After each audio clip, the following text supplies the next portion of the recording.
Hello दोस्तों, नमस्ते, प्रणाम। हम आप सबके लिए एक भोले जी का भजन लेकर आए हैं। आप सबको जैसा भी लगे आप लोग बताइएगा। सावन का महीना बड़ा पावन होता है। हर हर महादेव।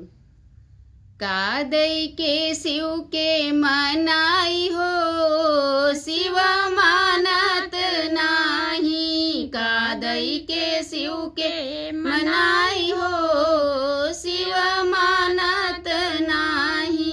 मानत नाही, मानत नाही, मानत नाही, शिव मानत नाही। काले के शिव के मनाई हो, शिव मानत नाही।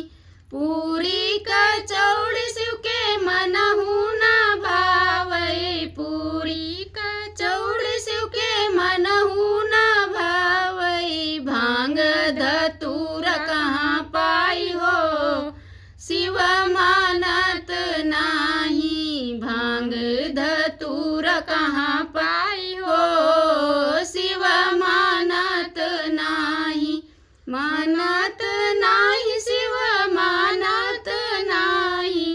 कादई के शिव के मनाई हो, शिव मानत नाही।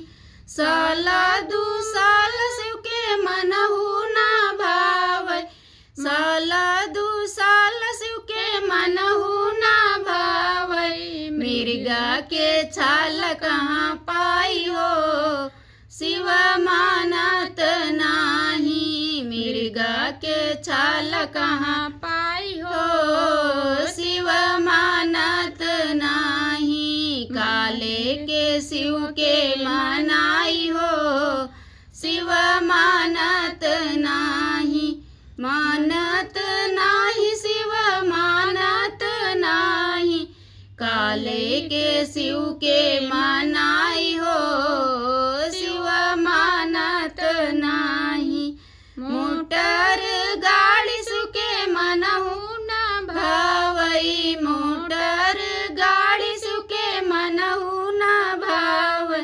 बसहा बैल कहाँ पाई हो, शिव मानत नाही। बसहा बैल कहाँ पाई हो, शिव मानत नाही। मानत नाही, शिव मानत नाही। काले के शिव के मनाई हो, शिव मानत नाही। कोठाया टारी शिव के मनहु ना भावै, महिला दू महिला शिव के मनहु ना भावै। ऊंचा पहाड़ कहाँ पाई हो, शिव मानत नाही। टूटही मड़ैया कहाँ पाई हो, शिव मानत नाही। मानत नाही, शिव मानत नाही। मानत नाही, शिव मानत नाही।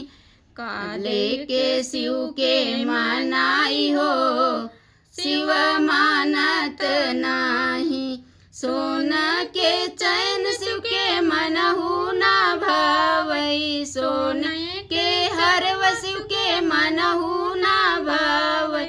सर्पों की माला कहाँ पाई हो, शिव मानत नाही। सर्पों की माला कहाँ पाई हो, शिव मानत नाही। काले के शिव के मनाई हो, शिव मानत नाही। मानत नाही, भोला मानत नाही। कादई के शिव के मनाई हो, शिव मानत नाही।